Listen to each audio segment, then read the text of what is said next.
ठीक है सर। अब हम समझेंगे कंप्लायंस रिक्वायरमेंट क्या है, टैली में एंट्री कैसे करोगे, और प्रैक्टिकल वर्किंग समझते हैं जीटीए के केस में। वैसे मैंने आपको आरसीएम के केस में सिखा दिया, अब जीटीए का स्पेसिफिक एग्जांपल लेकर के चलेंगे और डिटेल में समझेंगे। ये एग्जांपल लिया हुआ है, एंट्री ली है, पहले मैं आपको एंट्री समझा देता हूं, उसके बाद में हम चलेंगे अपनी टैली के ऊपर और इसकी एंट्री करना सीखेंगे। टैली में कैसे आप इसकी एंट्री करोगे।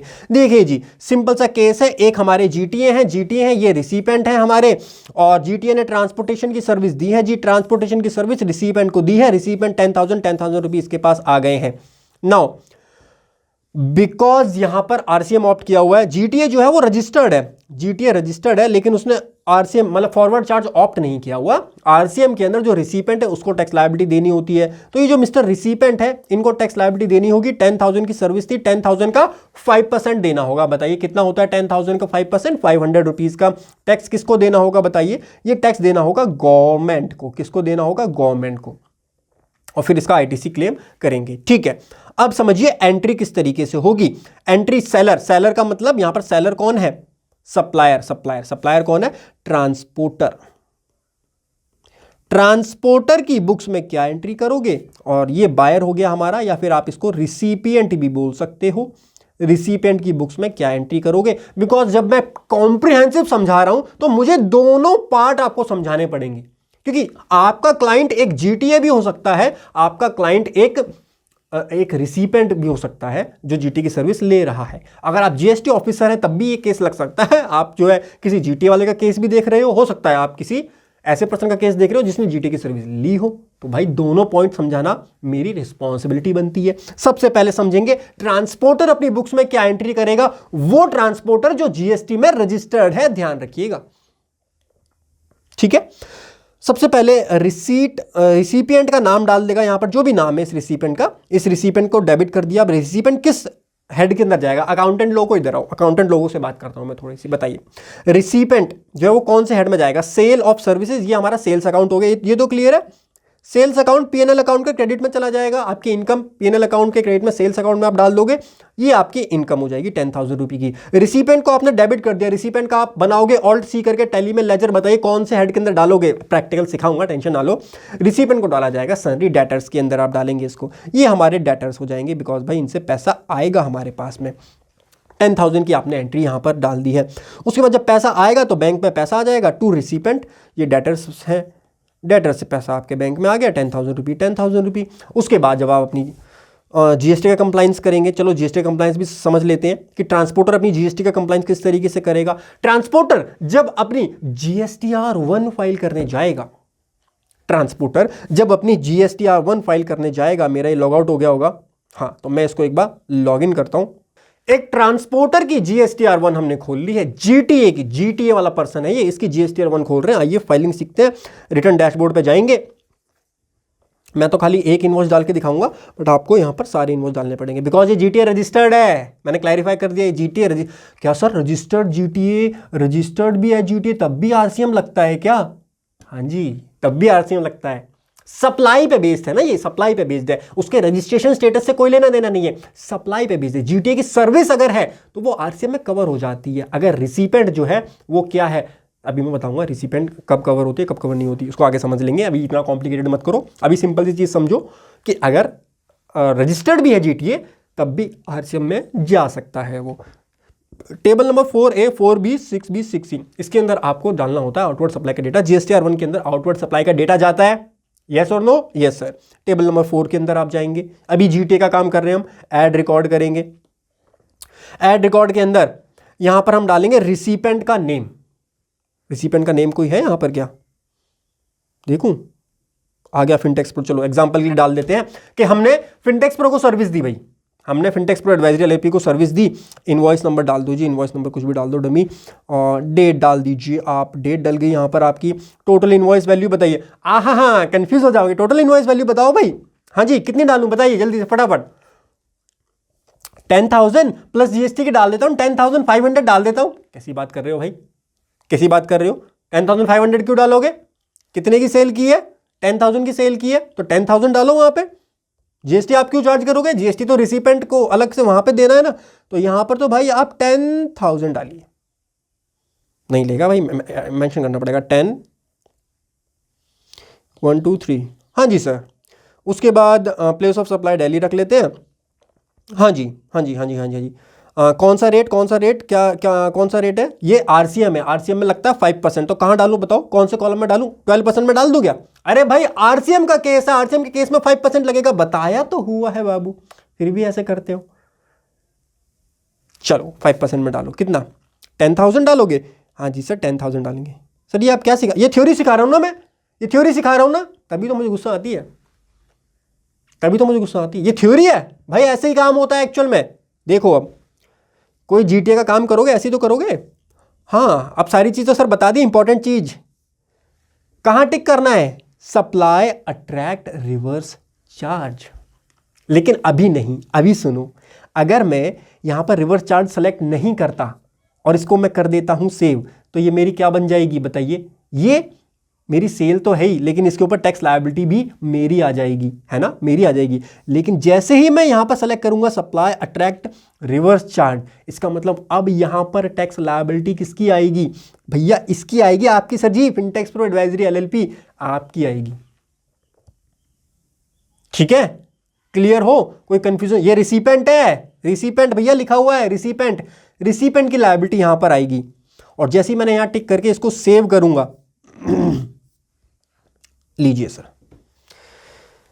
क्या कुछ दिक्कत है क्या, कोई इश्यू है क्या, कोई परेशानी? डेट आ गई, ये आ गया जनवरी जनवरी जनवरी, सेव क्यों नहीं हो रहा भाई? फिर सेव हो जल्दी से, हो गया सेव। हाँ जी सर सेव हो गया इनवॉइस, बैक आओ। सर ऐसे नहीं, ऐसे नहीं, देखिए जी, ये इनवॉइस की डिटेल आ गई, रिसिपेंट की डिटेल, ये नेम आ गया, प्रोसेस रिकॉर्ड, इस पर क्लिक करके देखो एक बार, नहीं हो रहा क्लिक, बैक आओ। इसका समरी बनाओ, समरी बन जाएगी, वैसे अभी बन गई, समरी बन गई। चलिए अब आपको मैं इसकी समरी पे लेके चलता हूं, जिससे आपका कंसेप्ट और क्लियर हो सके। ये देखिए सर, ये हमने एंट्री डाली थी, ये हमारी समरी आ गई। समरी, समरी के अंदर पॉइंट नंबर 4B को आप ध्यान से देखिएगा, पॉइंट नंबर 4B को ध्यान से देखिएगा बाबूजी, पॉइंट नंबर, इसको देखिएगा 4B को, taxable outward supplies made to registered person attracting tax on reverse charge basis, B2B reverse charge. B2B reverse charge वाला केस पढ़ रहे हो क्या सर? अरे हाँ, मैं भी रजिस्टर्ड हूं, दूसरी पार्टी फिनटेक्स प्रो भी रजिस्टर्ड है, तो B2B रिवर्स चार्ज वाला केस है। 10,000 की मैंने जीटी की सर्विस दी है, 250 रुपीज, 250 रुपीज का ये आ गया। सर ये 250 रुपीज मुझे पे करना है क्या? जीटीए को पे करना है क्या? अरे नहीं नहीं नहीं नहीं, रिसिपेंट को पे करना है। सर कैसी बात करो, फिर यहां पे क्यों आ रहा है सर? ये तो यहां पे आने लग रहा है सर, यहां पे आपका आ रहा है अमाउंट, तो फिर तो आपको पे करना पड़ेगा, जीटीओ को पे करना पड़ेगा। अरे नहीं नहीं नहीं, अभी रुक तो जाओ, ये तो खाली उसका ब्रेकअप दिया हमको, ये तो खाली समरी दिखा रहा है जो हमने डेटा डाला, टैक्स लायबिलिटी थोड़ी दिखा रहा है। टैक्स लायबिलिटी दिखाता है सबसे नीचे। अगर मैं यहां पर जीटीए पर टिक नहीं करता, एक चेक किया था हमने, एक चेक किया था सप्लाई अट्रैक्ट रिवर्स चार्ज, अगर मैं वो चेक नहीं करता तो वो ये अमाउंट पता है कहां आती? तो ये अमाउंट आती 4A के अंदर, तो ये अमाउंट आती 4A के अंदर, ये वाली अमाउंट आती, और यहां पर आता आपका 10,000, यहां पर 10,000 आता, यहां 250 आता, यहां 250 आता। ठीक है, लेकिन हमने चेक किया था रिवर्स चार्ज पर, इसीलिए वो अमाउंट गई 4B के अंदर, 10,000 ये, 250 ये, 250 ये। बोलिए क्लियर हुई? छोटी छोटी चीजें क्लियर हुई? चलिए सर, ये यहां पर ना आप नीचे जाओगे तो आपको एक चीज मिलेगी, आपको एक चीज मिलेगी, टोटल लायबिलिटी। ओहो हो सर, टोटल लायबिलिटी, ये वही समरी है ना? टोटल लायबिलिटी कितने की है? 10,000 रुपये। ये तो आपकी सेल आ गई, ये तो भाई आपकी सप्लाई हो गई भाई, ये तो 10,000 की सप्लाई हो गई। सर सी और एस में तो कुछ भी नहीं आ रहा, तो सी और एस में क्यों आएगा भाई आपके? ये मैं जीटीए की दिखा रहा हूं आपको, जब जीएसटी की रिटर्न, तो जीटीए के अंदर सी और एस में चाहे जो भी हो, यहां पे जीरो आ रहा है। तो जीरो क्यों आ रहा है? क्योंकि यहां पर जीएसटी की लायबिलिटी जीटीए की नहीं है, रिसिपेंट की आएगी। रिसिपेंट यानी फिनटेक्स प्रो एडवाइजरी एलएलपी जो रिसिपेंट है, उसकी जीएसटी रिटर्न के अंदर ही आएगी। और इंटरेस्टिंग चीज बताऊं आपको, अब थोड़ा जीएसटी पोर्टल का ज्ञान दे रहा हूं, अब ये थ्योरी पढ़ा रहा हूं, सुनो ध्यान से। अब जब मिस्टर फिनटेक्स प्रो एडवाइजरी एलएलपी अपनी रिटर्न फाइल कर रहे होंगे, अपने जीएसटीआर 2B से उनका डेटा ऑटो पॉपुलेट होकर के आएगा उनके जीएसटीआर 3B में, तो वहां पर टेबल नंबर 3.1.D के अंदर एक एंट्री ऑटोमेटिकली आ रही होगी। कहां से? क्योंकि एक जीटीए ने 10,000 का बिल डाला जिसपे 250 रुपए 250 रुपए लायबिलिटी पे करनी है फिनटेक्स प्रो को। तो फिनटेक्स प्रो जब अपनी जीएसटीआर 3B फाइल करेगी, ध्यान से सुनना, जब रिसिपेंट अपना जीएसटीआर 3B फाइल करेगा तो वहां पर ये चीज ऑटो पॉपुलेट होकर के आ रही होगी। ठीक है। अब कई बार आप अपने क्लाइंट की जीएसटी रिटर्न फाइल करोगे, अब सुन लो प्रैक्टिकल बात बता रहा हूं, तब आप ये चीज देखोगे कि उसके टेबल 3.1 के डी में, डी पॉइंट नंबर डी में, जहां आरसीएम में लायबिलिटी पे करनी होती है, वहां ऑटोमेटिकली कोई अमाउंट आ रहा है।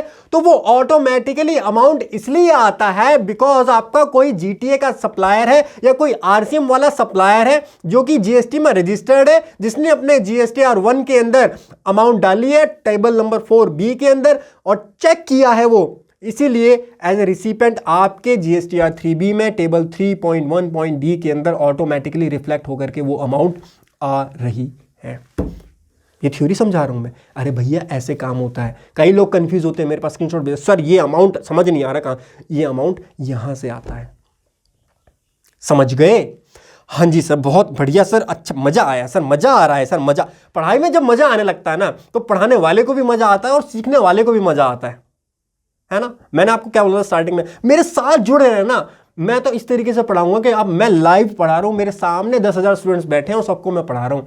आप बस थोड़ा सा मतलब ऐसे उबासिया नहीं लेना, है ना, उबासी नहीं लेना, थ्योरी में कुछ नहीं पढ़ा रहा सारा। अब मैं इस तरीके से वीडियो बनाऊंगा ना, स्किप करके दिखाओ। अब तुम स्किप करके दिखाओ। सर थ्योरी पढ़ाते हो, है थ्योरी, अब तुमको थ्योरी में पढ़ाता हूं। सुनो, चलिए ये चीज डन हो गई।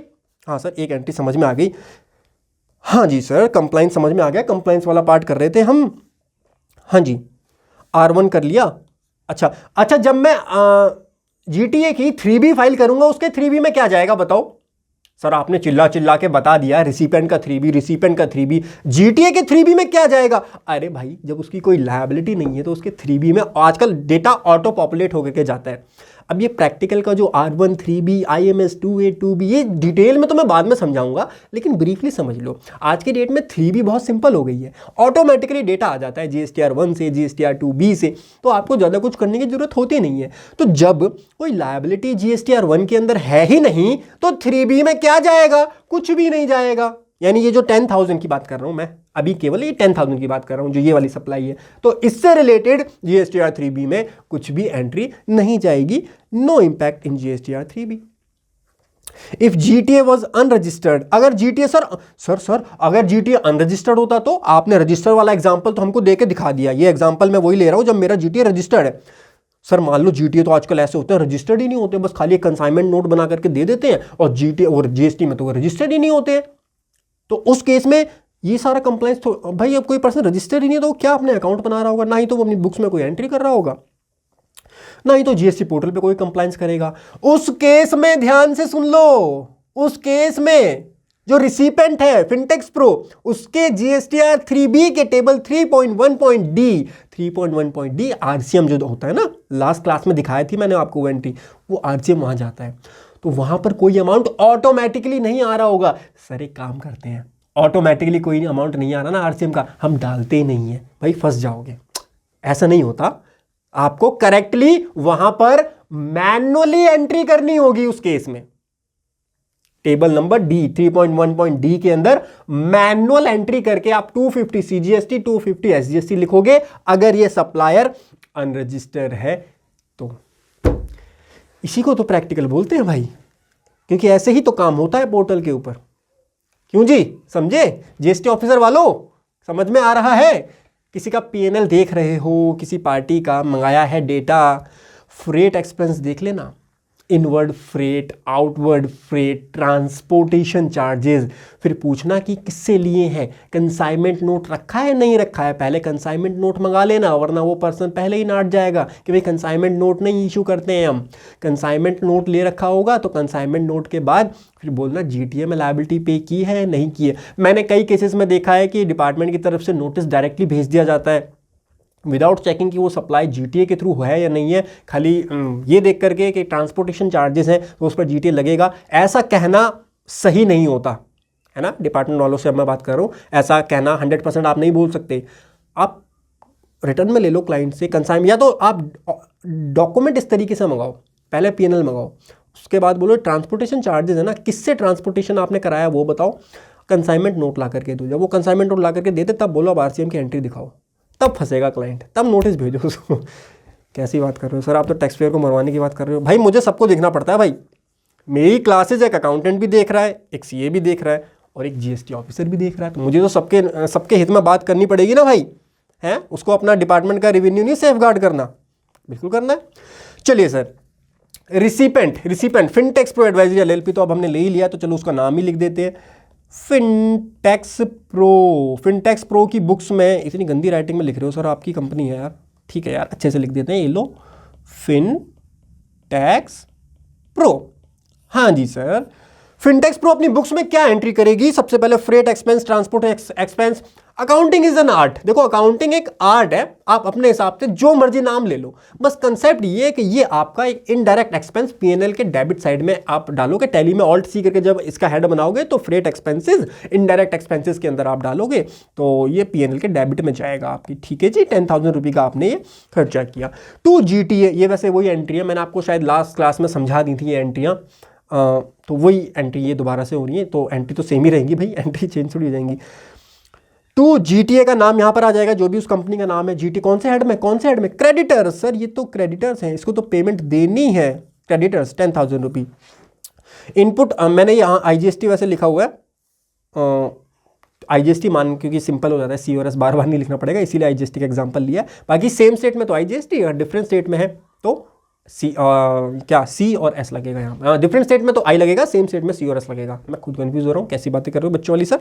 चलिए, तो आउटपुट कितना आ गया 500, 5% इसका आ गया, और आईटीसी भी हमने ले लिया यहाँ पर 500 रुपीज़ का। उसके बाद ये आउटपुट को खत्म करना है, आउटपुट को कैसे खत्म करोगे, बैंक से पे करेंगे। सर आईटीसी से पे करवा दो, अरे भाई मैंने आपको क्लियरली बता तो दिया कि जो आरसीएम की लायबिलिटी होती है वो आप आईटीसी से थोड़ी पे कर सकते हैं, वो तो आपको बैंक से पे करनी होगी, 500 रुपीज़ बैंक से पे कर दो। और सर फिर ये इनपुट बचा हमारा, इनपुट ये किससे एडजस्ट होगा, इनपुट तो भाई आपकी असेट है, आप जो नॉर्मल टैक्स की लायबिलिटी पे करोगे उसमें से आप ये इनपुट एडजस्ट करवा सकते हो। और जीटीए को आप पे कर दो, जीटीए टू बैंक आप पे कर दीजिए, ये हो गया आपका काम। अब सुनो, कंप्लायंस से पहले यहां पर कुछ काम और करना पड़ेगा, पेमेंट वाउचर डालना पड़ेगा जी फिनटेक्स प्रो को अपनी बुक्स के अंदर। पेमेंट वाउचर कब डलेगा, जब आप इसकी पेमेंट कर रहे हो, जिस डेट को आप इसकी पेमेंट कर रहे हो, जैसे आपने इस डेट को पेमेंट किए 10,000, तो इस डेट पे आप एक पेमेंट वाउचर बना के अपनी फाइल में जरूर लगाओगे। पेमेंट वाउचर का एक फॉर्मेट दे दो सर, नीचे एक्सरसाइज फाइल में लगा हुआ है, डाउनलोड कर लीजिएगा अगर आपको चाहिए तो, पेमेंट वाउचर। ठीक है, पेमेंट वाउचर आपका हो गया। और पेमेंट वाउचर के बाद सर आपने एक चीज और बताई थी, सेल्फ इनवॉइसिंग वाली, 31 को सेल्फ इनवॉइस भी बना देंगे इसका। अरे भैया नहीं, क्यों क्या ऐसी बातें करते हो, जब अनरजिस्टर्ड पर्सन से सर्विस लोगे आरसीएम की, केवल तब बनाना है सेल्फ इनवॉइस। यहां पर तो जो मैं एग्जांपल ले रहा हूं, ये बंदा हमारा रजिस्टर्ड है ना, ये सप्लायर रजिस्टर्ड है, तो रजिस्टर्ड है तो ये आपको 10,000 रुपये का इनवॉइस ये खुद आपको ला करके देगा, उसके ऊपर मेंशन करेगा नीचे कि आरसीएम में सप्लाई होती है ये, ठीक है। तो रजिस्टर्ड पर्सन जब देगा तो रजिस्टर्ड पर्सन की तो ऑब्लिगेशन होती है ना भाई, एक रजिस्टर्ड पर्सन की ऑब्लिगेशन होती है कि उसको इनवॉइस बनाना होता है। भले ही अगर आरसीएम में है तो उस पर वो टिक कर देगा अपने इनवॉइस के ऊपर, जैसे जीएसटी पोर्टल पे टिक किया वैसे इनवॉइस के ऊपर टिक कर देगा कि भाई रिसिपेंट तुम देना, और जीएसटी नहीं लगाएगा, खाली 10,000 का हमको दे देगा इनवॉइस, तो हमको सेल्फ इनवॉइस करने की जरूरत नहीं है। लेकिन अगर आप एक अनरजिस्टर्ड पर्सन से जीटीए की सर्विस ले रहे हो, एक अनरजिस्टर्ड पर्सन से ले रहे हो, तब आपको सेल्फ इनवॉइस हर महीने की 31 को बनाना होगा। सर ये हर महीने की 31 का चक्कर हमको समझ नहीं आया। देखो मैं बताता हूं आपको, जो टाइम लिमिट है ना वो दी गई है आपको, पेमेंट जब आप कर रहे हो, जब आप बुक्स में रिकॉर्ड कर रहे हो, उसके 30 डेज के अंदर अंदर आपको सेल्फ इनवॉइस बनाना होगा, अगर आप एक अनरजिस्टर्ड पर्सन से बाय करते हो तो अब अगर आप हर महीने की लास्ट डेट ले लोगे तो कोई सा भी इनवॉइस हो, वो आपके 30 डेज के अंदर अंदर आपका सेल्फ इनवॉइस जनरेट हो जाएगा और आपका कंप्लायंस पूरा हो जाएगा। इसीलिए मैं आपको बोल रहा हूँ कि सेल्फ इनवॉइस अगर आप यूआरडी से ले रहे हो, अनरजिस्टर्ड डीलर से, उस केस में सेल्फ इनवॉइस हर महीने की लास्ट डेट को बना करके अपने फाइल में लगा के रख लीजिएगा, ठीक है सर। पेमेंट वाउचर ये मैंने देखो यहाँ नोट दिए हुए हैं कि भाई सेल्फ इनवॉइस नॉट रिक्वायर्ड अगर आप रजिस्टर्ड सप्लायर से ले रहे हो, लेकिन अनरजिस्टर्ड से लोगे तब सेल्फ इनवॉइस की जरूरत पड़ेगी। पेमेंट वाउचर जो पेमेंट के टाइम पे आपको रिक्वायर्ड होगा, और आरसीएम लायबिलिटी जो है वो कैश में पे, कैश का मतलब बैंक से पे करनी होगी आपको वो लायबिलिटी। अच्छा जी, अब आप अपने, अब ये जो बायर है फिनटेक्स प्रो अपनी जीएसटीआर 1 में क्या दिखाएगा, जीएसटीआर 1 की टेबल नंबर 13 में वो पेमेंट वाउचर के अंदर केवल डॉक्यूमेंट इशूड के अंदर डालेगा, बाकी जीएसटीआर 1 में इसको कहीं डालने की कुछ भी जरूरत नहीं पड़ेगी। दूसरा, जीएसटीआर 3B में क्या काम करेगा यहां पर, अब जब फिनटेक्स pro advisory LLP GSTR 3B में किस तरीके से काम करेगी वो मैं आपको पोर्टल पर चल के दिखा देता हूं। ठीक है, आ जाइए पोर्टल पे आ जाइए। अब जो है लेट सपोज ये फिनटेक्स प्रो एडवाइजरी एलएलपी का है जीएसटी पोर्टल जो हमने ओपन किया हुआ है। सर क्या बात कर रहे हो, वही पोर्टल है, अभी तो आप पागल क्यों बना रहे हो। अरे यार एग्जाम्पल के लिए समझ लो ना मेरे भाई, क्यों इतना टेंशन लेते हो। 3B पे आओ, जीएसटीआर 3B के अंदर आइए, जीएसटीआर 3B की टेबल नंबर 3.1 के अंदर आइए, टेबल नंबर 3.1 के अंदर आइए। अब इसका लेंगे स्क्रीनशॉट, इसको ध्यान से समझिए। जब वो पर्सन क्या है, रजिस्टर्ड है, जिसने मेरे को सर्विस दी, अभी मैं किसकी बुक्स, फिनटेक्स प्रो की बुक्स की बात कर रहे हैं, तो जीटी की सर्विस जिसने हमको दी वो रजिस्टर्ड है, तो उसने अगर अपनी बुक्स में दिखाया होगा तो यहाँ पर पॉइंट डी में, पॉइंट डी के अंदर ऑटोमेटिकली अमाउंट आ गई होगी। कितनी अमाउंट आएगी यहाँ पे बताइए, यहाँ पर आपकी, यहाँ पर टैक्सेबल वैल्यू तो आपकी कुछ भी नहीं होगी क्योंकि ये आपकी टैक्सेबल वैल्यू है, लेकिन आईजीएसटी कुछ नहीं है, सी और एस था हमारे केस में, नहीं आई था ना, वैसे तो मैंने आपको सी और एस करके समझा रहा था, बट यहाँ पर मैंने आई से एंट्री मारी है ना, आई से मारी है, तो आई से समझ लो आप। ठीक है, आई से समझते हैं भैया, आ जाइए। तो यहाँ पर हम आई की हेल्प से समझ लेते हैं, बाकी आई और आई सी और एस में कंफ्यूज मत हो यार, वो तो देखो अपने हिसाब से आप एडजस्ट कर लो, है ना। पॉइंट नंबर डी ये इंपॉर्टेंट है, टेबल नंबर 3.1 का पॉइंट नंबर डी, और यहां पर आई में कितना आ जाएगा आपका 500 रुपीज ऑटोमेटिकली अगर वो रजिस्टर्ड है। लेकिन अगर वो रजिस्टर्ड नहीं है तो यहां पर 00 आ रहा होगा, आपको मैन्युअली यहां पर 500 एंटर करना होगा। पहला काम तो ये हो गया। ठीक, अब आइए दूसरे काम की तरफ। दूसरा काम आपने आउटपुट टैक्स लायबिलिटी में ले लिया, अब आप इनपुट टैक्स क्रेडिट उसका क्लेम करोगे टेबल नंबर 4 के अंदर, पॉइंट नंबर 3 के अंदर आप क्लेम करोगे। पॉइंट नंबर 3 हमारा ये रहा जी, point number 3, this is point number 3, inward supply liable to reverse charge other than 1 and 2, and यहां पर आप आई था तो आई में आप 500 यहां पर डाल देंगे। ठीक है जी, दूसरा पॉइंट आपका क्लियर हो गया।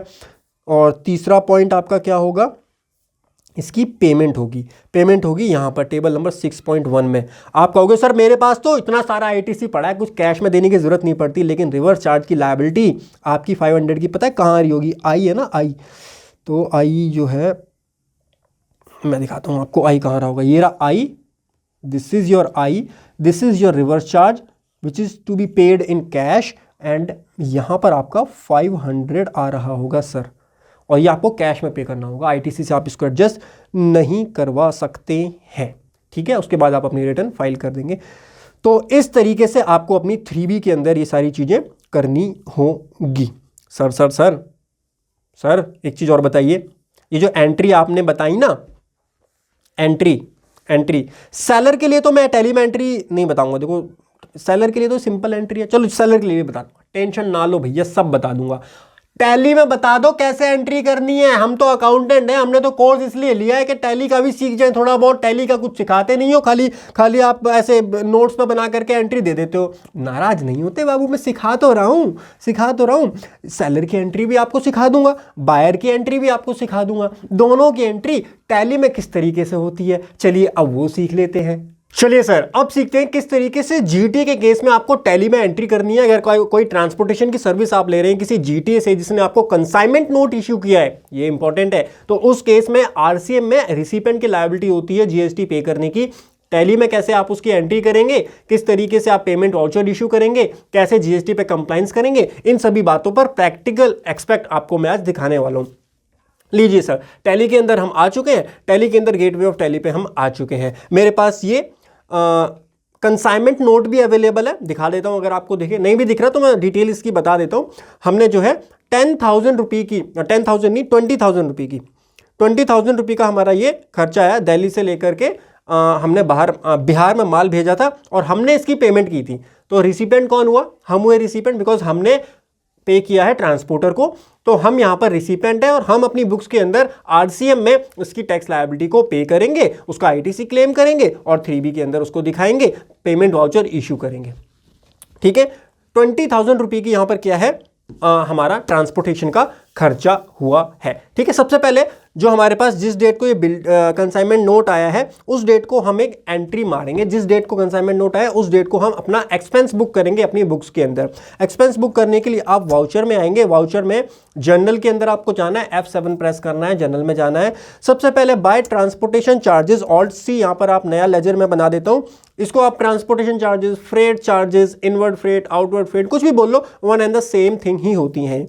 तो ट्रांसपोर्टेशन चार्जेस, ठीक है, ट्रांसपोर्टेशन चार्जेस हमारे क्या हैं, ये इनडायरेक्ट एक्सपेंसेस होते हैं, इनडायरेक्ट एक्सपेंसेस हैं ये हमारे एक्सपेंसेस के अंदर आएंगे और इसको not applicable, not applicable.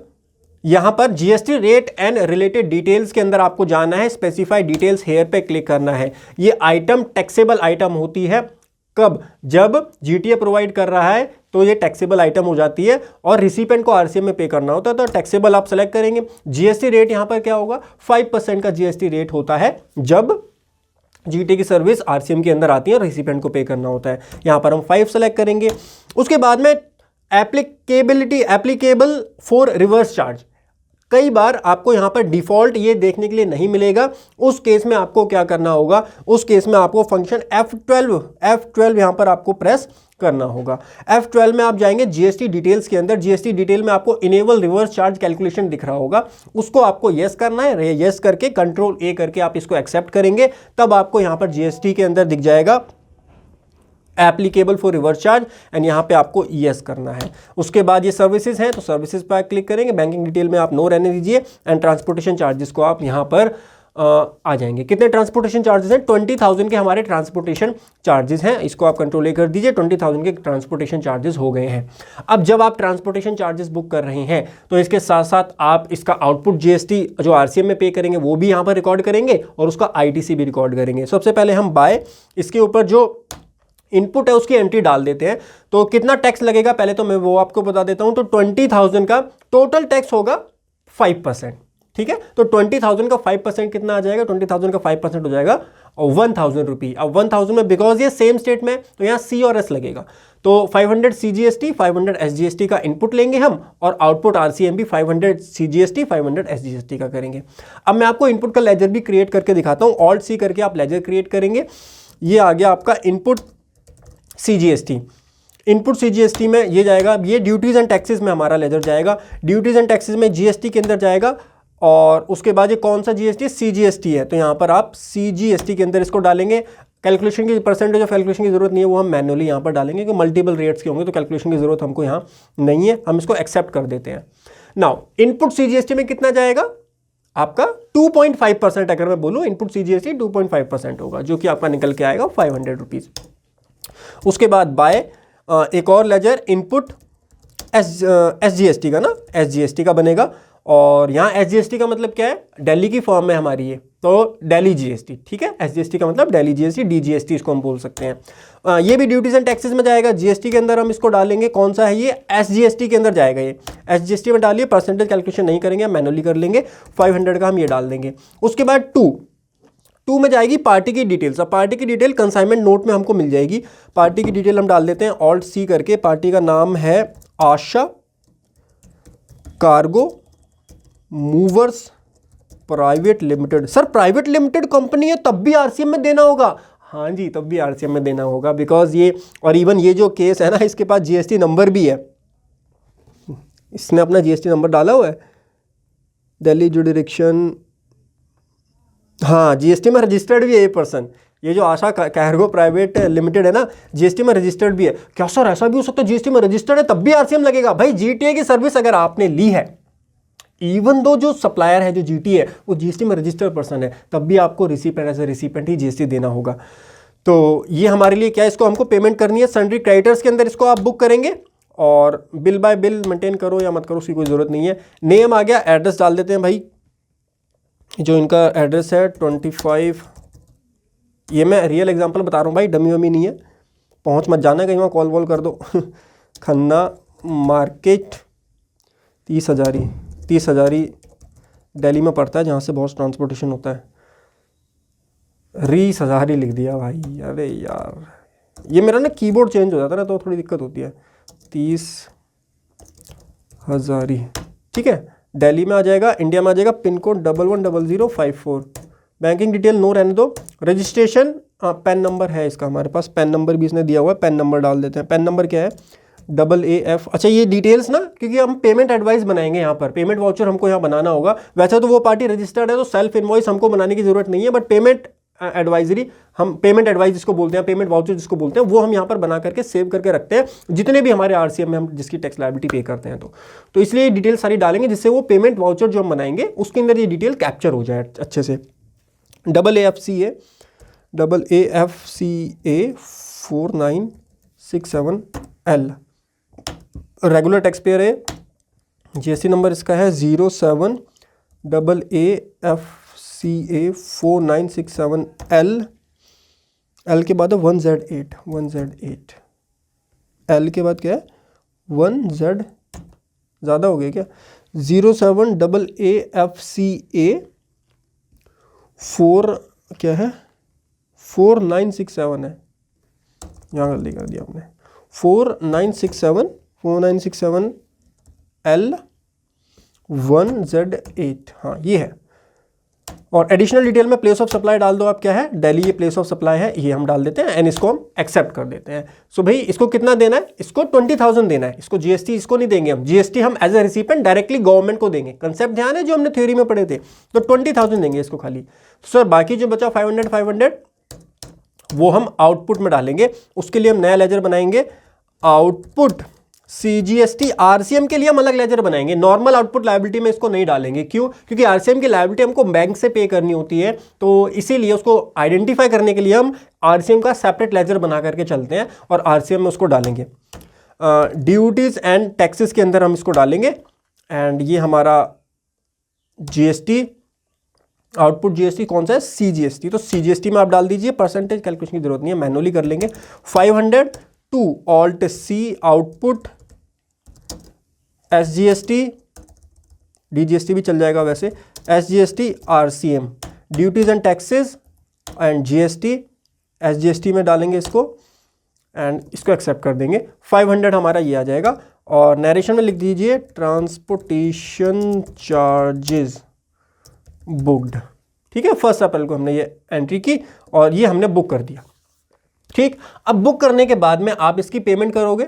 Let suppose आपने सेम डे को इसकी पेमेंट कर दी, 1 अप्रैल को ही जब इसने ये आया और इसकी हमने उसी दिन पेमेंट भी कर दी। तो पेमेंट के लिए आप पेमेंट वाउचर में जाओगे, F5 आप यहां पर प्रेस करोगे एंड यहां पर जो जिस बैंक से आपने पे किया वो बैंक अकाउंट डालिए। उसके बाद एग्रो करके था ना, क्या था?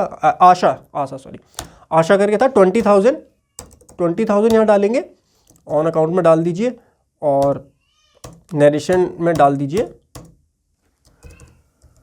ट्रांसपोर्टेशन चार्जेस पेड, ठीक है। इसको आप एक्सेप्ट कर लीजिए।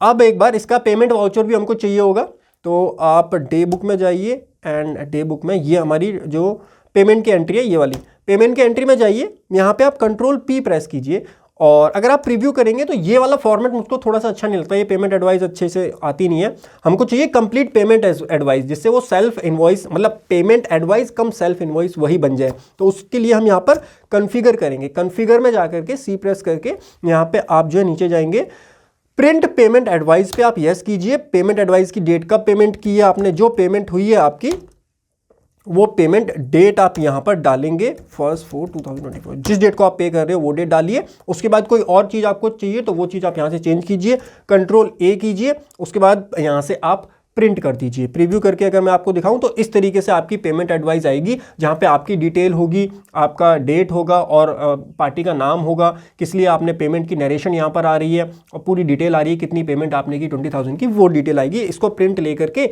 अपने फाइल में सेव करके ज़रूर रखना है आपको, मैंडेटरी है। अब ये पेमेंट एडवाइस, इसको आप पेमेंट एडवाइस कम सेल्फ इनवॉइस भी बोला जाता है।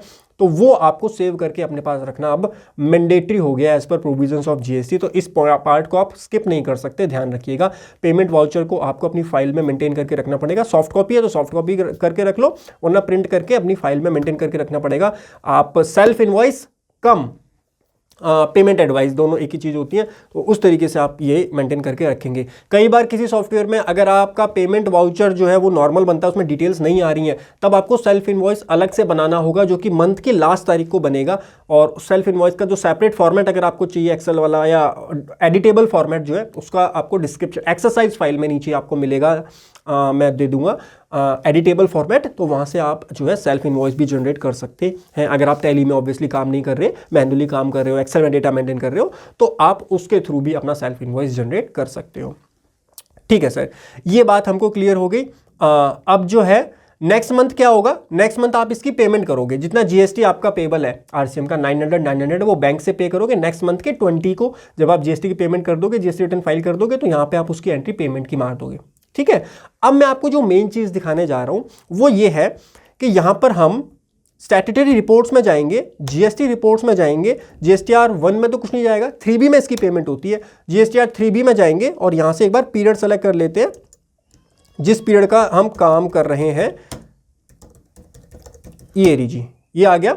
सबसे पहले टेबल नंबर 3.1 के अंदर टैक्सेबल अमाउंट 20,000 रुपीज, सीजीएसटी और एसजीएसटी 500 रुपीज आ गया। इसको आप एंटर करेंगे तो 3.1.D के अंदर यहां पर आ जाएगा टैक्सेबल अमाउंट कितना है, 20,000 रुपये। लेकिन ये टैक्सेबल अमाउंट आपकी सप्लाई में ऐड नहीं होगा, ध्यान रखिएगा, आपकी सेल नहीं है ये इनवर्ड आरसीएम है। ये बस टैक्स की कैलकुलेशन के लिए, बिकॉज इस पर टैक्स हम दे रहे हैं, इसीलिए टैक्सेबल अमाउंट में यहां इंक्लूड होता है। और सीजीएसटी 500, एसजीएसटी 500 की यहां से हमने इसको अपनी आउटपुट टैक्स लायबिलिटी में कवर किया। एंड उसके बाद बारी आती है इनपुट टैक्स की। तो इसका इनपुट टैक्स कहां गया होगा, वो इफेक्ट गया होगा इनपुट टैक्स क्रेडिट में। यहां पे आप एंटर करेंगे, टेबल 4 में जाता है। टेबल 4 में अभी जीएसटी पोर्टल पे भी सिखाऊंगा, पहले देखिए टैली में हमारी करेक्टली कहां ट्रांसफर हुई है वो। तो टेबल 4 के 3 में ट्रांसफर हुई है inward supply applicable for reverse charge 500 CGST 500 SGST, total 1,000 रुपये, जो कि 5% ऑफ 20,000 हमारा आ जाता है। और उसके बाद नेट इनपुट टैक्स क्रेडिट आपका ये तो सेम चीज़ है, यहाँ पर अवेलेबल हो गया है। तो टैली में हमारी सही से सारी एंट्री पोस्ट हो गई है। अब एक चीज़ और देखिए, बैलेंस शीट में देखिए एंट्री कहाँ गई है। बैलेंस शीट में आइए, करंट लायबिलिटीज़ में, ड्यूटीज़ एंड टैक्सेस में आइए। ड्यूटीज़ एंड टैक्सेस में ये देखिए output CGST RCM 500, output CGST RCM 500 और इनपुट सीजीएसटी 500, इनपुट सीजीएसटी 500। तो ये आरसीएम का हमने 500 आउटपुट बुक कर लिया, इसका इनपुट यहाँ पर हमने बुक कर लिया। यही तो कंसेप्ट मैंने बिल्ड करवाए थे आपके भाई। आरसीएम में जो रिसिपेंट है, रिसिपेंट की बुक्स बना रहे हो ना, आरसीएम के अंदर जो रिसिपेंट होता है उसी को गवर्नमेंट को टैक्स देना होता है। आप ही टैक्स दे करके आप ही क्लेम कर लो क्रेडिट। तो वही हुआ है, हमने ही टैक्स पे किया आउटपुट, हमने यहाँ पे क्रेडिट क्लेम कर लिया। और सर जो खर्चा ट्रांसपोर्टेशन का खर्चा तो पीएनएल में जाएगा ना, उसके लिए आप पीएनएल में जाओ। पीएनएल में इनडायरेक्ट एक्सपेंसेस में ट्रांसपोर्टेशन चार्जेस हमारे 20,000 रुपये की, ये हमने एंट्री यहां पर अप्रैल के अंदर बुक कर दी। ठीक है, टैली में कैसे एंट्री करोगे, पेमेंट वाउचर को कॉन्फ़िगर करके पेमेंट एडवाइस बना लेना, और वो पेमेंट एडवाइस आपकी सेल्फ इनवॉइसिंग भी बन जाएगी। पेमेंट एडवाइस कम सेल्फ इनवॉइसिंग, उसको संभाल करके रखना। अब चलिए पोर्टल के ऊपर करेंगे लॉगिन, और जीएसटी पोर्टल पे उसकी एंट्री कैसे करोगे आरसीएम वाली, वो सिखा रहा हूं मैं। हाँ जी, आइए रिटर्न डैशबोर्ड में आप जाएंगे। रिटर्न डैशबोर्ड में आप अपनी रिटर्न सेलेक्ट कीजिए, जिस पीरियड की रिटर्न आप फाइल कर रहे हैं। जीएसटीआर 3B में हम टैक्स की पेमेंट करते हैं, जीएसटीआर 3B में आपको इस चीज़ें शो करनी होती है। जैसे मैं आपको एग्जाम्पल के लिए यहाँ दिखा देता हूँ। 3B में हम जाएंगे, ये तो ऑलरेडी फाइल हो चुकी है, बट डेटा कैसे आपको डालना वो बता देता हूँ। यहाँ पर आप जाएंगे टेबल नंबर 3.1 के अंदर। टेबल 3.1 के अंदर आप नीचे जाइए, यहाँ पे 3.1 में एक डी मिल रहा होगा, inward charge liable to reverse charge. अभी टैली में हमने देखा था ना, तो इसमें यहाँ पे आप डालेंगे 10,000 और सीजीएसटी में 500 और एसजीएसटी में 500। अगर कोई और भी है तो टोटल डालना है फिर आपका। जैसे 10 आरसीएम की सप्लाई आपने ली तो 10 का टोटल जाएगा ऑब्वियसली। अभी मैं आपको खाली जीटीए का बता रहा हूँ, तो जीटीए वाली जो सर्विस हमने ली 20,000 की वो, और 500 सीजीएसटी एसजीएसटी। इसको आप फिर बैक करेंगे। बैक करके टेबल 4 होती है जहां पे आप अपना आईटीसी क्लेम करते हो। टेबल 4 में आप जाओगे, टेबल 4 में यहां पर आता है एक point number C, inward supply liable to reverse charge. यहां पे आप सी में डालोगे 500, एस में डालोगे 500, तो नेट आईटीसी आपके में वो इंक्लूड हो जाएगा, नेट आईटीसी के अंदर वो वाली अमाउंट। उसके बाद टैक्स पेड में जाएंगे आप टेबल 6.1 में, और टेबल 6.1 में आप नीचे जाएंगे तो यहाँ पे आपको मिल जाएगा reverse charge to be paid in cash. यहाँ पर सेंट्रल टैक्स और स्टेट टैक्स आपको दिख रहा है। यहाँ पे आप देखोगे 500 यहाँ पे ऑटोमेटिकली आ रहा होगा, यहाँ आपको कुछ डालने की जरूरत नहीं है, यहाँ भी 500 ऑटोमेटिकली आ रहा होगा। आपको कैश में इसकी पेमेंट करनी होगी और अपनी जीएसटी की रिटर्न फाइल करनी होगी। जब आप इसकी पेमेंट कर दोगे एक बार जीएसटी पोर्टल पे आकर के, फिर आपको टैली में एक एंट्री मारनी होगी। टैली में क्या एंट्री जाएगी सर? आप जाइए वाउचर के अंदर, पेमेंट में जाएंगे और ये एंट्री जाएगी जब आप जीएसटी की रिटर्न फाइल कर दोगे। तो जैसे अप्रैल का दिखा रहा हूं तो 20 मई को फाइल होगी इसकी, ठीक है। अब यहाँ जिस बैंक से आपने पे किया वो बैंक का नाम लिखो। यहाँ पर तो पेमेंट आप और अदर आउटपुट सप्लाई की भी करोगे, खाली आरसीएम की थोड़ी करोगे। बट अभी हम आरसीएम का कॉन्टेक्स्ट समझ रहे हैं, तो आरसीएम का जो आपकी लायबिलिटी है, output CGST RCM 500 and output CGST और एसजीएसटी, ठीक है 500, ये हमारा बैलेंस जीरो हो जाएगा और हमने 500 टैक्स की पेमेंट हो जाएगी। बाकी जीएसटी पेबल जो नॉर्मल वाला होगा वो भी हम यहाँ से पे करेंगे अगर कुछ पेबल बनता है तो। अगर आईटीसी अवेलेबल है तो खाली आरसीएम की एंट्री आप इस तरीके से मारेंगे, इसको कंट्रोल ए कर दीजिए, ये एंट्री आपकी सेव हो जाएगी। ये बैंक में देखना, बैंक में आपकी एंट्री आ रही होगी, वहाँ से जाती है एंट्री, पेमेंट की एंट्री। तो ऑब्वियसली जो बैंक स्टेटमेंट है वहाँ से पेमेंट की सारी एंट्री मूव होकर के आती हैं टैली में। इस तरीके से आपको जो है जीटीए के केस में टैली के अंदर अकाउंटिंग करनी होती है। लेजर बनाना मैंने आपको सिखा दिया, लेजर कैसे बनाओगे, ड्यूटीज एंड टैक्सेस में डालना है उसको, आरसीएम में आपको यस करना है, उसके बाद में उसकी पेमेंट कैसे करनी है, पेमेंट करने के बाद में किस तरीके से आपको कंप्लाइंस करना है, पेमेंट एडवाइस आपको बनानी है जो कि बहुत ज़्यादा इंपॉर्टेंट डॉक्यूमेंट है आज की डेट में, मैंडेटरी आपको वो बनाना और उसको मेंटेन करके रखना। साथ ही में उसका जीएसटी कंप्लाइंस कैसे होगा वो भी हमने सीखा। अब बताओ क्या ये थ्योरी पढ़ाई मैंने आपको? ये कंप्लीट प्रैक्टिकल मैंने आपको बताया, किस तरीके से एक्चुअल में हम काम करते हैं वो मैंने आपको सिखाया। आशा करता हूँ आपको सेशन पसंद आया होगा। Thank you so much for joining today's session. Have a great time. हंसते रहिए, मुस्कुराते रहिए। Bye bye, take care.